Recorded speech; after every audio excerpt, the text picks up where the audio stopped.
Hello everyone, मैं आयशा फिरदौस एक बार फिर टीचर्स वर्ल्ड की जानिब से आप तमाम के सामने हाजिर हूँ। उम्मीद है आप लोग खैरियत से होंगे, आपका प्रिपरेशन अच्छा जा रहा होगा। Wishing you all the best.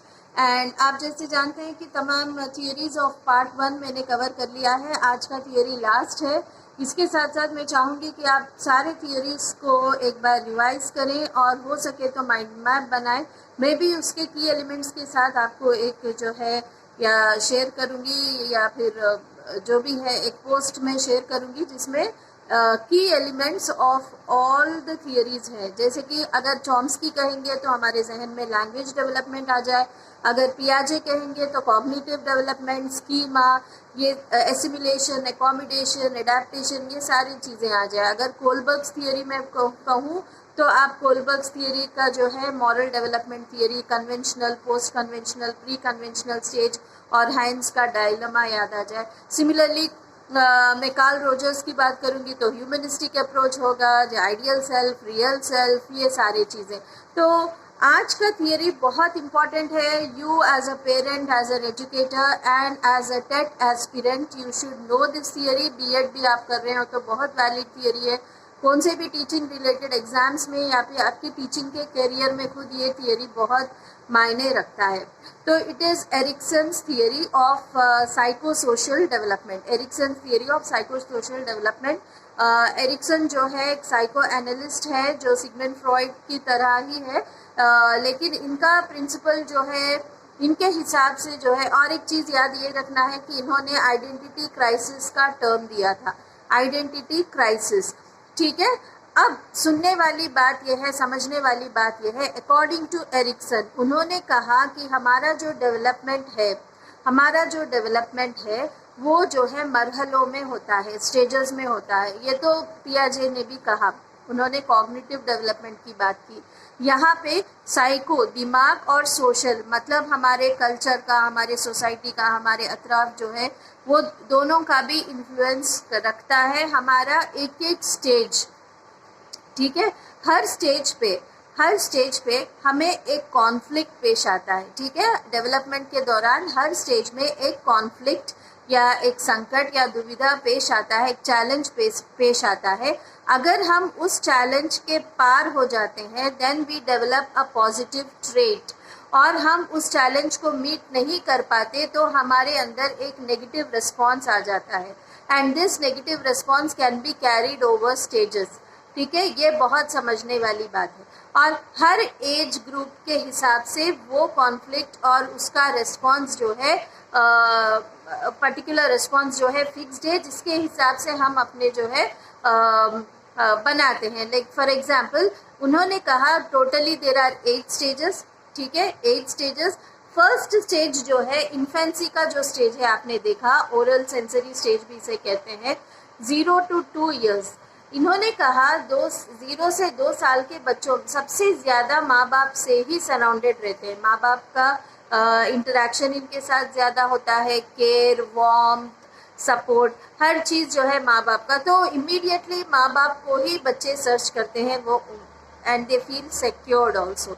तो अकॉर्डिंग टू हिम अगर ये चीज़ बच्चे में नहीं आती, अगर ये सिक्योरिटी वाली फीलिंग बच्चे में नहीं आती, then he will develop trust versus mistrust, ये फेज का नाम है। तो अगर सिक्योरिटी नहीं आती तो ही विल बिल्ड मिसट्रस्ट, और सिक्योर हो जाता है तो उसके अंदर ट्रस्ट पैदा होता है। ठीक है। और वो एक हेल्दी इंडिविजुअल की तरह आगे बढ़ता है। ठीक है। तो यहाँ पे हमको ध्यान रखना है कि बच्चे को ऐसा एनवायरनमेंट मिले जहाँ वो नेग्लेक्टेड फील ना हो और enough support from both the parents उसे मिले। तो ये चीज़ ध्यान रखना है। ठीक है। और एक चीज़ उन्होंने बताई कि हर स्टेज पे जो है एक जैसे फजीलत जिसे कहते हैं, एक वर्च्यू जो है हर स्टेज में बिल्ड होती है। तो ये स्टेज जो फर्स्ट वाला है, ट्रस्ट वर्सेस मिसट्रस्ट, इसमें बच्चों को उम्मीद, अगर वो फुलफिल हो जाता है, ट्रस्ट उसके दिल में आ जाता है, जहन में बैठ जाता है, then he will build hope.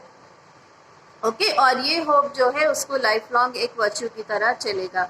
वरना तो वो मिसट्रस्ट को लेके किसी पे भरोसा नहीं करना, या फिर दोस्तों पे नहीं, रिश्तेदारों पे नहीं, हालात पे नहीं, उस तरीके के किरदार के साथ आगे बढ़े। Oh my.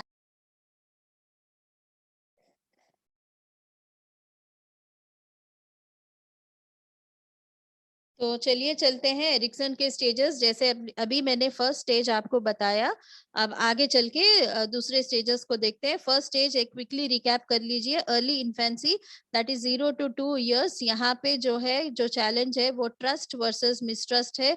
बच्चे जो है माँ बाप के साथ ही ज्यादा रहते हैं, और जिसकी वजह से जो है माँ बाप का केयर, सपोर्ट, लव, एफेक्शन, ये सारी चीजें मायने रखती हैं। अगर ये प्रॉपर कंडीशंस बच्चों को मिले तो वो ट्रस्ट डेवलप होगा, ना मिलने की सूरत में मिसट्रस्ट डेवलप होगा। और यहाँ का जो वैल्यू है, जो वर्च्यू है, वो होप है, वो होप है। ठीक है, तो चलिए आगे चल के देखते हैं। सेकेंड स्टेज, इसे लेट इन्फेंसी भी कहते हैं, टॉडलर स्टेज भी कहते हैं। ठीक है, stage 2, it is toddler stage. Okay, यहाँ का मेन टास्क, जैसे फर्स्ट वाले का मेन टास्क जो है फीडिंग होता है, फीडिंग, यहाँ पर मेन टास्क जो है टॉयलेट ट्रेनिंग है। बच्चे इंडिपेंडेंटली जो है कुछ काम सीखते हैं, वो खुद से करना चाहते हैं, तो हमें करने देना चाहिए। हम ये नहीं कि अब तुम घर खराब कर दोगे, तुम खाना खुद ही से नहीं खाना। ठीक है, और वो बच्चा चाहता भी है खुद से जाए, तो फिर हम रोकते हैं कि गंदगी हो जाए। तो ऐसी चीजों में अगर हम ज्यादा ओवर प्रोटेक्टिव हो जाएंगे तो बच्चे अपने आप से हेल्दीली ग्रो नहीं होंगे, और ये जो ऑटोनॉमी वाली जो सिफत है वो नहीं आएगी। उल्टा जो है वो अपने आप में डाउट में रहेगा कि अगर कुछ सही भी किया तो शायद मैंने गलत किया, क्योंकि हमारा pressure as educator, as parents इतना होता है कि वो लाइफ लॉन्ग उस चीज को लेकर चलता है, और वो प्रेशर में रहना या डाउट में, शेम में रहना कंटिन्यू करेगा। तो इसका वर्च्यू, ये उम्र में वर्च्यू जो है विल पावर है। ये जो है 18 मंथ से लेके 3 साढ़े 3 साल तक का होता है, कभी 4 साल के तक भी होता है। तो it is like toddlers, early childhood आप बोल सकते हैं। ठीक है, अगर हम यहाँ पे बाउंड्रीज वगैरह ज्यादा लगा देंगे, या फिर हम बहुत ज्यादा सेल्फ कंट्रोल एक्टिविटीज में चले जाएंगे, कंट्रोलिंग एक्टिविटीज में, तो वो बच्चों को मुश्किल हो जाएगी। थर्ड स्टेज, तो फर्स्ट वाला क्या था, ट्रस्ट मिसट्रस्ट, एंड सेकेंड वाला है ऑटोनॉमी वर्सेस डाउट और शेम। थर्ड वाला जो है लोकोमोटर स्टेज है, प्री स्कूल स्टेज है, या फिर आप इसे 3 to 5 years pre school stage कह सकते हैं। यहाँ पे कॉन्फ्लिक्ट है इनिशिएटिव वर्सेस गिल्ट, और यहाँ का वर्च्यू जो है पर्पस है, पर्पस है। और स्टेज 2 का वर्च्यू क्या है, विल था, will, okay, willing to do something. ठीक है, यहाँ पे पर्पस है। तो the third stage also it is called as early childhood, somewhere between 3 to 6 years, like the other stages। यहाँ पे क्या होता है, बच्चे को बैलेंस करना होता है इनिशिएटिव और गिल्ट के बीच में। ओके, वो खुद ही से कोई चीज एक्सप्लोर करके नया कुछ इजाद करना चाहता है, कुछ नई चीज शुरू करना चाहता है, तो उसे हम एल्डर्स जो है सपोर्टिव रहना चाहिए, एंकरेज करना चाहिए, वरना तो वो गिल्ट में चला जाएगा। सो के तो बैलेंस थ्रू प्ले, यहाँ पे इसे प्ले में जो है वो बैलेंस ला लेगा, और यहाँ का वर्च्यू जो है पर्पस है, पर्पस इज द वर्च्यू। यहाँ की जो फजीलत आप बोलिए, ये इस उम्र की जो फजीलत में उसे पर्पस आएगा जब वो ये दोनों चीजों को बैलेंस करना शुरू करेगा। गिल्ट फीलिंग भी बाज औखत, जैसे हम कोई गलती करने पर अगर हमें गिल्टी महसूस होता है, that is good, okay, to some extent that is good. लेकिन इतना हमेशा कुछ भी नहीं करके भी हम हमेशा गिल्टी फीलिंग में ओवर चले जाए, so that is not good for character और पर्सनालिटी बिल्डिंग। ठीक है, थर्ड स्टेज, तो फर्स्ट वाला था ट्रस्ट मिसट्रस्ट, सेकेंड वाला था सेकेंड वाला क्या था, देखिए एक बार, autonomy self doubt, and third वाला जो है इनिशिएटिव वर्सेस गिल्ट। तो अब चलते हैं हम फोर्थ वाले पे जल्दी, एंड दैट इज लेटेंसी और स्कूल स्टेज। 6 से 11 साल की उम्र में है, यहाँ पे स्कूल स्टेज है। यहाँ पे कॉन्फ्लिक्ट है industry versus inferiority, industry versus inferiority, और जो वर्च्यू है वो कॉम्पिटेंसी है, वर्च्यू इज कॉम्पिटेंस। ठीक है, तो the fourth stage in Erikson's theory occurs throughout elementary and middle school में ये होता है। ओके, तो सोशलाइजेशन यहाँ का मकसद है, बच्चा बच्चों से मिलेगा, अपने दोस्तों से मिलेगा, टीचर्स से मिलेगा, फैमिली है, रिलेटिव्स है, और हर एक ग्रुप का जो है अपना एक इम्पैक्ट होता है बच्चों के ऊपर। अगर यहाँ बच्चों को हेल्दी एनवायरनमेंट मिला जाए, हेल्दी तरीके से इंटरेक्शन, सोशल इंटरेक्शंस उसके सही तरीके से हो और सब कुछ सही निकले, तो बच्चा इंडस्ट्री के तरफ जाएगा, मतलब मेहनती बनेगा, रेजिलियंस बनेगा, परसिस्टेंस मतलब लगातार मेहनत करने का उसको मजा लगेगा। एंड देन अगर नहीं तो इंफीरियोरिटी में जाएगा, वो एहसास कमतरी, शायद मैं नहीं कर पाऊं, शायद मुझसे नहीं होगा, शायद ऐसे कि वो सेल्फ गिल्ट, ये सारे एक चेन की तरह है जो इंटरलिंक्ड है। ठीक है, तो हम अगर बैलेंस कर पाते हैं तो आगे बढ़ेंगे, नहीं तो फिर हमारे अंदर नेगेटिव ट्रेट आ जाएगा जो कि हमारे लाइफ में असर रखता है। तो यहाँ का वर्च्यू कॉम्पिटेंसी है। कॉम्पिटेंसी आपका नॉलेज और स्किल मिलके जो आपका नॉलेज और स्किल को मिलाकर बोलते हैं। तो बच्चों को ये उम्र पे मतलब दिमागी तौर से भी वो सोचेंगे, कॉन्सिक्वेंसेस के हर चीज का सोचेंगे और स्किलफुल भी होते हैं। तो आपको राइट एनवायरनमेंट देना है ताकि वो कॉम्पिटेंस को बिल्ड कर सके। तो स्टेज 5 एडोलेसेंट स्टेज है। आइडेंटिटी क्राइसिस यहीं पे मेनली होती है, और यहाँ पे आपने देखा स्ट्रेस और स्टॉर्म की उम्र है, बच्चा कंफ्यूज है कि हु एम आई, और यहाँ का conflict identity versus role confusion, और यहाँ पे फिडेलिटी जो है वर्च्यू है। ठीक है, तो यहाँ पे आप ये देखेंगे कि पेरेंट्स को, टीचर्स को ये देखना है कि ये बच्चों को ज्यादा सरकास्टिक कमेंट्स वगैरह पास ना करें, या फिर बच्चों को अपना इंटरेस्ट लेवल के ऊपर हम उनको आगे बढ़ाने की कोशिश कर सकते हैं, क्योंकि वो बच्चे खुद ही कंफ्यूज हैं कि या वो बच्चे हैं या बड़े हैं, उनकी गिनती कहाँ पे है। तो यहाँ पे उनकी आइडेंटिटी के कंफ्यूजन में है। ऐसी सूरत में बच्चों को समझने की जरूरत है, ना कि उनको सरकास्टिक कमेंट्स वगैरह देकर या फिर तुम फिट फॉर नथिंग है ऐसे बातें नहीं करना चाहिए।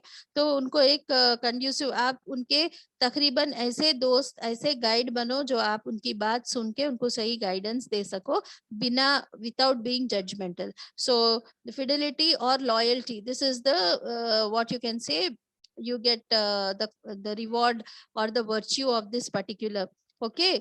एंड यहाँ पे अगर हम स्टेबल हो जाएंगे तो हमारा लाइफ जो है स्टेबल हो जाएगा। आइडेंटिटी हमें अगर मिल जाती है यहाँ पे, then we become successful. Next it is young adult stage, 18 plus से लेके 40 साल तक, और यहाँ पे टास्क जो है लव है, और कॉन्फ्लिक्ट जो है इंटीमेसी वर्सेस आइसोलेशन। यहाँ पे अक्सर जो है आइडेंटिटी हमें हमारी पहचान मिलने के बाद फिर हम हमारा करियर सेलेक्ट करते हैं, हमारा मैरिज सेलेक्ट करते हैं, तो बेसिकली सेटल हो जाते हैं, and then you know successful relationships को मेंटेन करते हैं। अगर इस सूरत में हमको चैलेंज से फेस करना पड़ा और हम उस चैलेंज से उभर के नहीं आए, तो शायद हम आइसोलेशन में चले जाएंगे और जहाँ पे फोकस करना मुश्किल हो जाएगा। ओके, वरना तो हम एक happy family, happy intimacy, closeness, associatedness, connectedness with the family को एक्सपीरियंस करते हैं, और with other relationships also. Okay, we support each other and we grow as a complete family. Confidence भी बिल्ड होती है उससे। ओके, और अपने आप के रोल को हम समझ के आगे हंसी खुशी आगे बढ़ते हैं। और ये तमाम चीजें ना होने की सूरत में हम आइसोलेशन में चले जाते हैं, and everything can be quite opposite, vice versa. And the last stage is the late adulthood, that is after 60 till late adulthood, that is after 60 maturity stage. Sorry.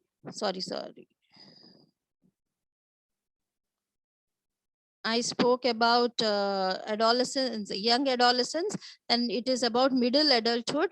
That is the next stage. It is from 40 to 60. Sorry, 40 to 60 मैंने cover नहीं किया। यहाँ का conflict generativity versus stagnation, generativity versus stagnation है, और यहाँ का virtue caring है। यहाँ पे अक्सर जो है आप एडल्ट्स को देखते हैं, यंग एडल्ट्स को देखते हैं 30 से 60 साल के उम्र में। यहाँ पे भी एक बहुत इंपॉर्टेंट फेज होता है mid life crisis. Mid life crisis जो अक्सर औरतों में होता है कि वो लोग अपने आप को अनवांटेड फील करते हैं, कुछ करना नहीं चाहते, कभी जॉब छोड़ दिया, कभी रिलेशनशिप्स में मार खाए, तो ये सारी चीजें यहाँ पे हो सकती हैं। अगर से हम ये मिड लाइफ क्राइसिस के शिकार बनते हैं तो हम स्टैग्नेशन की तरफ जाएंगे, वरना हम ओवरकम करते हैं तो जनरेटिव जनरेटिविटी के तरफ जाएंगे। जनरेटिविटी होता क्या है, इंसान अपने आने के मकसद को पहचान लेता है और वो अपने ड्यूटी में, अपने सर्विस में, अपने खिदमत में जो है अपने आप के पर्पस को ढूंढ लेता है, एंड ही और she wishes to completely fulfill the responsibility as a human being and involve in selfless service. So ये generativity की thought यहाँ पे आती है, ये मिडिल एडल्ट स्टेज है, ये मिडिल एडल्टहुड है, ठीक है, ये है। और यहाँ का इंपॉर्टेंट स्टेज ये है मिड लाइफ क्राइसिस, वर्च्यू है caring. Then after that it is 60 plus, the last stage, that is 65 years to death, आप समझ सकते हैं, यहाँ का वर्च्यू विजडम है। यहाँ भी एक कॉन्फ्लिक्ट होता है, वो इंटीग्रिटी वर्सेस डिस्पेयर की कॉन्फ्लिक्ट होती है। तो होता ये है कि बंदा अपने आप को सारे तजुर्बों के तहत जो हासिल करता है उसके हिसाब से उसको विजडम मिलती है और वो विजडम बांटते रहेगा। अगर वो इंटीग्रिटी के तरफ जाएगा तो वो विजडम बांटेगा, हर रिश्ते में अपने जो है इंसाफ करेगा और एक्सपीरियंसेस शेयर करते हुए, कुछ सिखाते हुए, हंसते खेलते अपने लास्ट सफर जो है आसानी से तय करेगा।